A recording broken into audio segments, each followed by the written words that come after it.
Good morning सगळ्यांना. पहाटेचे 4 वाजलेत आणि मी एअरपोर्टला निघाले आहे, मुंबई एअरपोर्टला. कारण मी दिल्लीला चालले आहे, आग्र्याला चालले आहे कामासाठी.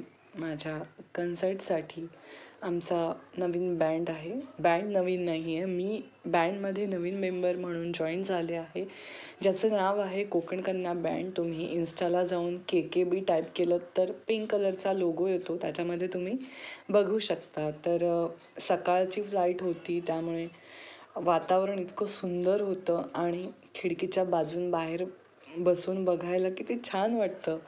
म्हणजे मी तर अजून मला विमानाचा आवाज आला की बाहेर जाऊन बघितल्याशिवाय राहत नाही. लहानपणी सवय होती ना की विमानाचा आवाज आला की लगेच बाहेर जाऊन कुठे दिसतंय का तर बघायचं. तर तो आनंद म्हणजे वेगळाच होता. आणि आता आपण फ्लाईटने सर्रास फिरत असतो, सगळेच जणं फिरत असतात, तर तेवढं काही वाटत नाही. पण तेव्हाची क्युरिओसिटी ही खूप आनंद देणारी होती. फ्लाईट उडाली आणि आम्ही जवळजवळ 10 वाजता वगैरे दिल्लीत जाऊन पोचलो. दिल्लीतून आग्र्याचा पुढचा प्रवास आम्ही बाय रोड करणार होतो, त्यामुळे फ्लाईट सकाळची होती आणि शो आमचा दुसऱ्या दिवशी होता. त्यामुळे थोडंसं रिलॅक्स होऊन हळूहळू आम्ही चाललो होतो. ढगात पोचल्यावर एवढं भारी वाटतं, कारण मी जेव्हा जेव्हा प्रवास केला तेव्हा मी रात्रीचाच पूर्ण प्रवास केला, त्यामुळे हे काही मला बघायला कधी मिळालं नव्हतं. आणि आता हे दृश्य इतकं सुंदर आहे, खाली पाणी, त्याच्यावर ढग आणि त्याच्यावर आपण. हे म्हणजे सगळं स्वप्नवत आहे ना खरं तर. असो, ही सगळ्यांची स्वप्न प्रत्येकाची पूर्ण होवोत असं मला वाटतं. आपण नेहमी काहीतरी मनात धरून चालत असतो, मला हे करायचं आहे, किंवा जेव्हा आपण विमान बघायचो तेव्हा आपण मनात ठेवलेलंच असेल ना की आपल्याला एकदा तरी याच्यामध्ये बसायचं आहे. तर तसंच काहीसं माझंही आत्ता होतं. असो, आम्ही आता हे जे दिसतंय हे सगळं दिल्ली आहे आणि दिल्लीचं भयानक ट्राफिक, त्याबद्दल तुम्हाला कदाचित माहिती असेलच, पण भयानक ट्राफिक होतं दिल्लीमध्ये. तर तिथून बाहेर पडलो आम्ही आणि मध्ये थांबून नाश्ता वगैरे केला मस्त. आलू पराठा,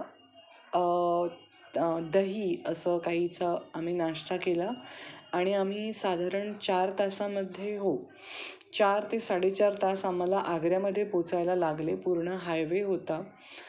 आणि हा आमचा रूम आहे, ही माझी रूम पार्टनर आहे. ती म्हणाली मला व्हिडिओमध्ये घेऊ नकोस. आता तिच्या परमिशनशिवाय तर मी तिला घेऊ नाही शकत, त्यामुळे तिला मी नाही घेतलं. पण हा पूर्ण आमचा छानसा रूम होता, छोटासाच होता पण मस्त होता. तर मी बॅग ठेवली आणि आम्ही फ्रेश झालो. त्याच्यानंतर एक छान झोप काढली आणि संध्याकाळी म्हटलं थोडीशी ब्लॅक कॉफी बनवून प्यावी. तर तेवढ्यासाठी कुठे खाली ऑर्डर करायची, आणि मी बनवलेली जरा मला जास्त आवडते. तिथे सगळं अवेलेबल असतंच ना, त्यामुळे पाणी फक्त गरम केलं, कॉफी त्याच्यामध्ये ओतली आणि गुड टू गो. त्यामुळे कॉफी करून प्यायली. संध्याकाळी जेवायचंच होतं, कारण आम्ही फक्त नाश्ताच केला होता आणि त्याने आमचं पोट एवढं भरलं होतं की जेवायची इच्छा नव्हती. त्यामुळे आम्ही कुठे थांबलो नाही. आम्हाला खरं तर ताजमहाल बघायला जायचा होता, जो की आता स्वप्नच राहिलं. म्हणजे पुन्हा कधी जाऊ तेव्हा बघायला मिळेल. ताजमहाल बघायला जायचं होतं म्हणून आम्ही पटापट आलो, थांबलो नाही कुठेच. तर असं कळलं की शुक्रवार असल्यामुळे ताजमहाल नेहमी शुक्रवारचा बहुतेक बंद असतो आणि संध्याकाळी 6 ते 7 नंतर पण तो बंद होतो. त्यामुळे आम्ही काय जाऊ शकलो नाही. म्हणून मी म्हटलं आपण जेवण करून घ्यावं. माझी रूम पार्टनर होती, तिने आधीच जेवण केलं होतं, तिला भूक लागली होती.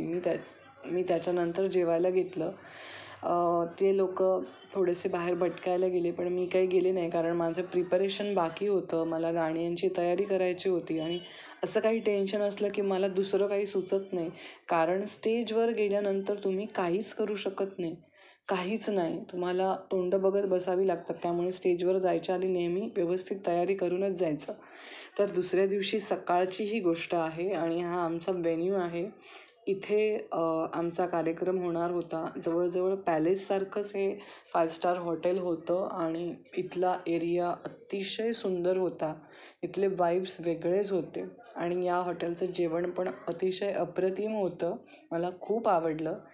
तर आम्ही सकाळी आमच्या गाडीने तिथे पोचलो. तिथे सगळं आमचं पास वगैरे देऊन आम्हाला आतमध्ये एंट्री मिळणार होती. त्यामुळे ना आम्ही थोडं तिथे लवकर पोचलो होतो. पण झालं असं की कार्यक्रम थोडा लेटच सुरू झाला. त्यामुळे आम्हाला खूप वेळ तिथे वेट करावा लागला. त्यामुळे त्यांनी एक आम्हाला छानसा दुसरा रूम करून दिला होता. तिथे आम्ही काही वेळ वेट केला. त्याच्यानंतर आमचा प्रोग्राम झाला आणि आम्ही त्याच्यानंतर लगेच फ्लाईटसाठी निघालो होतो. कारण आग्र्यातनं पुन्हा आम्हाला दिल्लीत यावं लागणार होतं. सो हा सगळा तिथला एरिया होता आणि कमालच हॉटेल्स होती.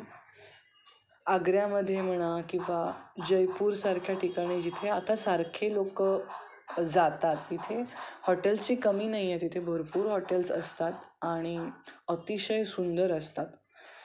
तर आम्ही आलो आणि आम्ही थोड्या वेळासाठी आमचं फोटोशूट वगैरे होतं ते सगळं आटोपलं. हा काहीसा लूक होता आमचा. तिथे त्यांची थीम होती, तर त्या थीम वाईजच आमचे कपडे आम्ही डिसाईड केले होते. तसं काहीसं फंकी टाईप बीच वाईब्स देणारा त्यांचा तो थीम होती त्यांची. आणि हा पेंडॉल आहे इथे जी आमचा कार्यक्रम होता. समोर दिसतंय ना, स्क्रीन दिसते, ते स्टेज आहे आमचं. तर ही बघा, ह्या टेबल्सवर जे कपडे टाकलेत तशी त्यांची काहीशी थीम होती. सो हा माझा काहीसा लुक मी दाखवायचा आणि स्टेज दाखवायचा प्रयत्न करते. हा मोठाच्या मोठा स्टेज आहे. आम्ही साऊंड चेकसाठी तिथे गेलो होतो. साऊंड चेक झाल्यानंतर आमच्याकडे बराच वेळ होता. त्या वेळेत म्हटलं मी गाणी ऐकून घेणार. तर तोपर्यंत आम्हाला हा रूम दिला होता आणि त्या रूमच्या बाहेरचा नजारा आहा बघण्यासारखा होता, एकदम सुंदर. तर ते आम्ही तिथे थांबलो, थोडा वेळ एन्जॉय केलं. माझी गाणी मी थोडीशी ऐकली, प्रिपेअर केली. गायले नाही, पण तुम्ही जेवढी गाणी ऐकत राहता ना, तेवढं तुमची गाणी सेट होत राहतात. कधी पण तुम्हाला गाणं सेट करायचं असेल तर आधी 100 वेळा ते ऐका. त्यामुळे तुमचे 50% एफर्ट्स कमी होऊन जातात आणि तुमचं गाणं सेट होतं. शोचा मी काही शूट करू शकले नाही, मी ते दाखवू पण नाही शकत तुम्हाला, कारण त्या वेळेत मी ह्या सगळ्याच्या मागे नसते, फक्त गाण्याच्या मागे असते. त्यामुळे ते मी काही शूट केलं नाही आणि मला अलाउड पण नाही आहे तेवढं शूट करायला. सो ते झाल्यानंतर आम्ही चेंज केलं आणि फटाफट म्हणजे 5 मिनटात आम्ही जवळजवळ तिथनं बॅग्स पॅक करून निघालो. कारण फ्लाईट होती 10:30 काय 11ची काहीतरी आणि आम्हाला तिथे पोचायचं होतं. 9:30 वाजता पोचायचं होतं. त्यामुळे आम्ही पटापट निघालो. दिल्लीमध्ये इतकं ट्रॅफिक होतं ना रात्री, त्या नोएडा आणि त्या सगळ्या एरियामध्ये, त्या एअरपोर्टच्या तिथे भरपूरच ट्रॅफिक असतं. त्यामुळे हे तुम्हाला दिसत असेल केवढं ट्रॅफिक आहे. त्या सगळ्याच्या मधून आम्ही एकदाचे एअरपोर्टला पोचलो. तर हा मध्ये एक छोटासा डॉगी बसला होता टू व्हीलरवर, क्यूट सराचं मी काहीतरी शूट केलं. तर आम्ही पोचलो दिल्लीच्या एअरपोर्टला. आय थिंक हा डोमेस्टिकचा एअरपोर्ट आहे, मला एवढं माहिती नाही आहे, मी पहिल्यांदाच गेले होते. तर इंटरनॅशनल आणि डोमेस्टिक दोनपैकी हा एक कुठला तरी एअरपोर्ट आहे. तर मी एकटी फारशी फिरत नाही, त्यामुळे मला फारसं याबद्दल माहिती नाही. सगळ्यांच्या मागे मागे मी आपली चालले होते. पण आता हळूहळू मला थोडं थोडं समजायला लागलं आहे. त्याच्यानंतर हा तुम्हाला दिसतोय, हा मुंबई एअरपोर्ट आहे. आम्ही रात्री एअरपोर्टला 3 वाजता पोचलो मुंबईला आणि मी रिक्षा केली सरळ. तिथे लाईन्स असतात मुंबईत रिक्षासाठी, किंवा तुम्ही ओला युबर काही करू शकता. तर ते मी रिक्षा केली आणि सरळ बोरिवलीत घरी येऊन पोचले रात्री.